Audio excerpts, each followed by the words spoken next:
Hello good morning friends. आज हम इस वीडियो के माध्यम से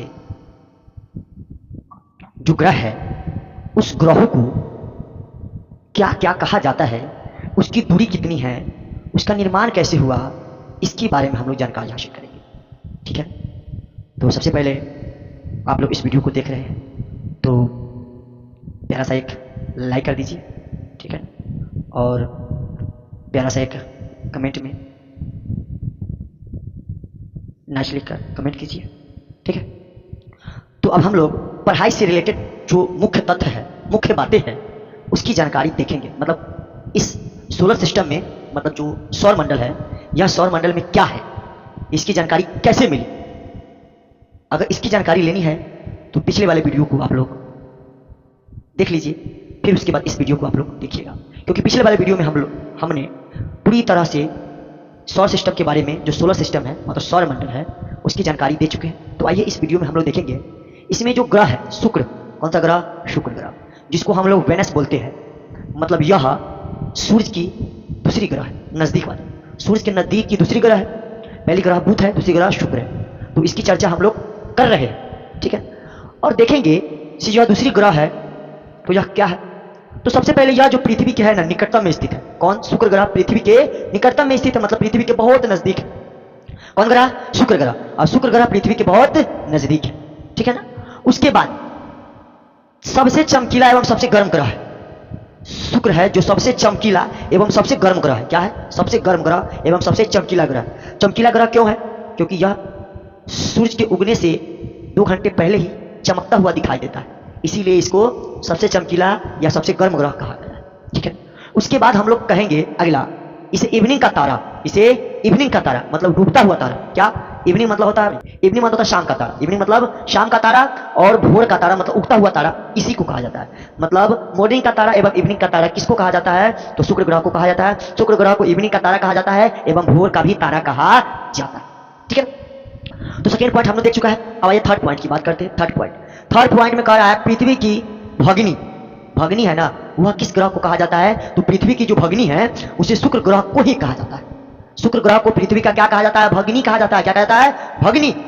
चलिए आगे देखेंगे हम लोग। और इसके पास कोई उपग्रह नहीं है, मतलब कहने का मतलब जो शुक्र ग्रह है इसका कोई उपग्रह नहीं है, कोई उपग्रह है ही नहीं, इसका कोई उपग्रह नहीं है। और इसकी दूरी कितनी है, तो सूर्य से, मतलब सूर्य से शुक्र की दूरी है वह 10.8 करोड़ किलोमीटर दूर। कितना दूरी है, तो 10.8 करोड़ किलोमीटर दूर है सूर्य से शुक्र तक की दूरी। चलिए, तो इसकी जितनी डिटेल्स है हमने इसमें देख चुके हैं। ये दूसरे नंबर पर आने वाले ग्रह है। अब आने वाला है तीसरा नंबर पर ग्रह, जिसका नाम है पृथ्वी। क्या नाम है, पृथ्वी। मतलब पृथ्वी कहने का मतलब सूर्य से तीसरा ग्रह आता है जो नजदीक में, मतलब सूर्य के तीसरा ग्रह है जो नजदीक में है। सबसे पहला नजदीक वाला ग्रह बुध, फिर उसके बाद शुक्र, उसके बाद पृथ्वी। ठीक है, निकटतम ग्रह जिसको बोला जाता है। तो चलिए हम लोग निकटतम ग्रह देखते हैं। तीसरा निकटतम ग्रह कौन है, तो तीसरा निकटतम ग्रह का नाम क्या है, पृथ्वी, जिसको अर्थ बोलते हैं। क्या बोलते हैं, अर्थ। क्या बोलते हैं, जिसको अर्थ बोलते हैं। अब अर्थ कहते हैं तो यह क्या है, पृथ्वी का निर्माण कैसे हुआ, मतलब जब निर्माण हुआ तो इसकी कौन सी श्रेणी में रखा गया, उसकी बात करेंगे। तो पृथ्वी के आकार में है ना, यह 5वां सबसे बड़ा ग्रह, मतलब पृथ्वी का आकार में है ना, यह 5वां ग्रह के अंतर्गत सम्मिलित किया जाता है। आकार, बड़े छोटे की मामले की बात कर रहा हूं, ना कि दूरी की बात कर रहा हूं। ठीक है ना, आकार मतलब बड़े और छोटे की बात कर रहा हूं। ठीक है ना, तो पृथ्वी की आकार है ना, वह 5वें नंबर पर आते हैं। क्या नंबर पर, 5वें नंबर पर। आकार की स्थिति में 5वां नंबर पर, आकार की स्थिति में 5वें नंबर पर। उसके बाद पृथ्वी अपने अक्ष पर 23.5 डिग्री झुका हुआ है। पृथ्वी अपने अक्ष पर कितना डिग्री झुका हुआ है, तो 23.5 डिग्री, या आप इसको ऐसे भी बोल सकते हो 30 डिग्री, 23,30 डिग्री, सॉरी 23,30 मिनट पूर्वी देशांतर की तरफ झुका हुआ है। ठीक है, उसके बाद हम लोग देखेंगे अगला पॉइंट, यह सौर मंडल का एकमात्र ग्रह है जिस पर जीवन है। क्या है, जीवन है। मतलब कहने का मतलब यह सोलर सिस्टम का मात्र एक ऐसा ग्रह है जिस पर जीवन है, मतलब मनुष्य के लिए मतलब प्राणदायक है, जिस पर मनुष्य अपना जीवन व्यतीत करता है, प्राणियों सब। तो इसीलिए यह क्या है, यह जीवन पर आधारित है, पृथ्वी। ठीक है ना, और यह सौर मंडल का एकमात्र ग्रह है जिस पर जीवन आश्रित है, मतलब जिस पर जीवन है प्राणियों का। आइए उसके बाद हम लोग देखेंगे नेक्स्ट पॉइंट। नेक्स्ट पॉइंट कह रहा है जो पृथ्वी की जो आयु है ना, ये लगभग 4.5 अरब वर्ष पूर्व है। मतलब कहने का मतलब, आयु कहने का मतलब इसका निर्माण, पृथ्वी का निर्माण लगभग कितना, 4.6 अरब वर्ष पूर्व, 4.6 अरब वर्ष पूर्व हुआ है। ठीक है ना। चलिए उसके बाद नेक्स्ट पॉइंट की बात करेंगे।